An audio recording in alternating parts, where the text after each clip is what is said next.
Hello, Astros fans. It's Larry the GM, and it's time for your Moneymaker daily lineup analysis for April 24th. What the Astros try to get right going up against the Cubs tonight. Let's hope for the best. I'm gonna move that right there, and let's see what we have in store for us tonight. So tonight we have Spencer Getty going up against the Cubs. And as we've talked about a couple times, guys, Spencer Getty does not have a complete set of data that we can really build these tables off of. So what I've done is essentially built in a average major league pitcher. Now you can make choices where you think Spencer Getty is above or below average. Let me give you some fun facts about Spencer Getty. He has a 458 BABIP right now in his two starts, which is insanely high. He's been very unlucky. He has a 344 FIP, which would be a very serviceable, really good. Like Astro fans should be happy with a 344 FIP pitcher. But that 344 FIP pitcher is also an 11.57 ERA pitcher. You put those two sets of facts together, right? The FIP versus ERA and the BABIP, you can see, man, this guy has been terribly unlucky. His xWOBA is 317 and his WOBA is 402. That's telling you the same story over and over again. Spencer Getty should be getting better results for what he's pitching. And that 317 xWOBA is really close to average. So basically, average xWOBA 319, and like this is a pitcher that I'm not sure where he's going to be. And what I've done here is I've put in an average pitcher. I've taken the minor league pitch distribution versus lefties and righties that he had last year. That's what's in this table. And then I just built, okay, so how did the Chicago Cubs do versus that?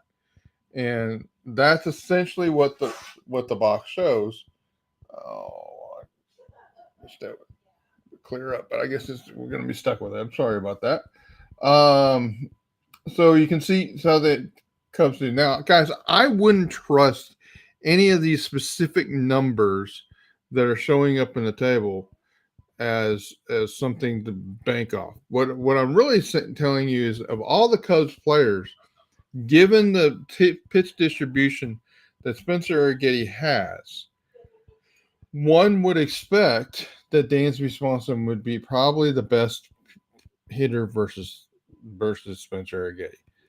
So that's what I'm going with.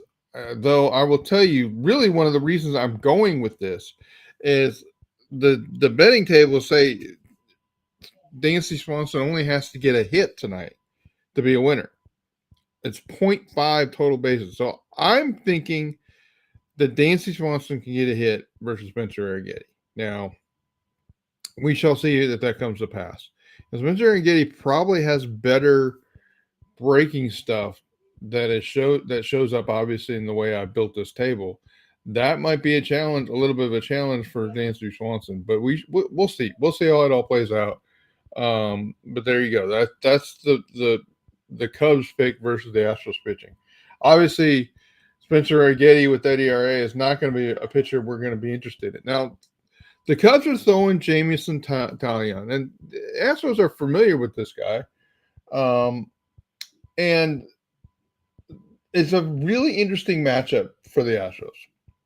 The Astros are choosing to put a couple more lefties in the lineup tonight by bringing in Caratini and Singleton versus Talion. Well, why is that? Well, you can see right here the overall Talion last year, 375 expected WOBA versus lefties, 290 versus righties. That's a huge gap. And so the Astros are correct by putting in lefty hitters, load the lineup with all the lefties they can throw at it. So therefore, Alvarez is going in the left field. Yanner Diaz gets a half day off and DHs tonight. Caratini catches, and Singleton is inserted into the lineup. Now Singleton, a 321 option. Caratini shows up to be a very, very healthy option. I did not put him in my picks for the day. Just telling you he's there, and if you want to do that, it makes sense. But look at these two numbers for Alvarez and Tucker, guys.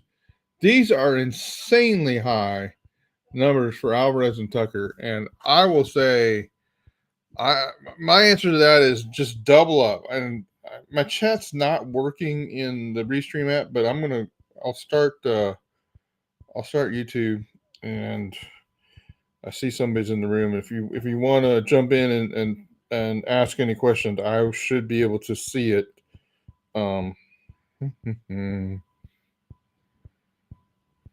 Should be able to see it.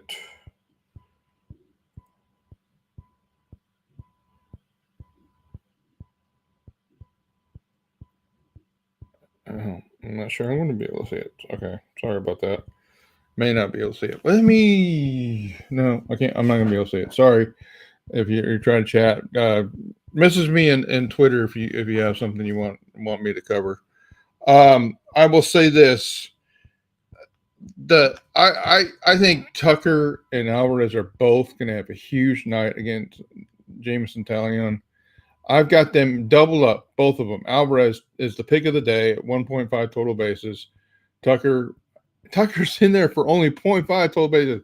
That is a gimme pick, given this ex-Woba. I almost wonder, let's look at Taillon is pitching very much better than he was last year, but he's been tremendously lucky. It's almost the opposite story of Spencer Arrighetti. His 154 BABIP and his ERA to FIP spread shows he's been really lucky in his picks. So, it's just a real opportunity, I would say. So what I did with Alvarez, I took both the total bases. I went also over the 1.5 total hits, runs, and RBIs. That's a minus 120. Bovada, Tucker over his 0.5 total bases and over on his 1.5 total hits, runs, and RBIs. That's a minus 115. All right, guys. So here's the thing: if the Astros lineup, the Astros lineup is 362, healthy lineup versus the Cubs, we should get a good night of offensive production. The runs model says that's a 6-run game. Let's see. Let's hope that tonight's the night. Good production out of the Astros, and we can put some of these demons behind us. All right. Well, there you go. That's it. And if you have any questions, you want to message me in Twitter, Twitter DM, go ahead. Otherwise, I will let you go. Let's go Astros. And there's your Larry the GM ex-Woba based lineup analysis of the day. Thank you. Take care. Bye-bye.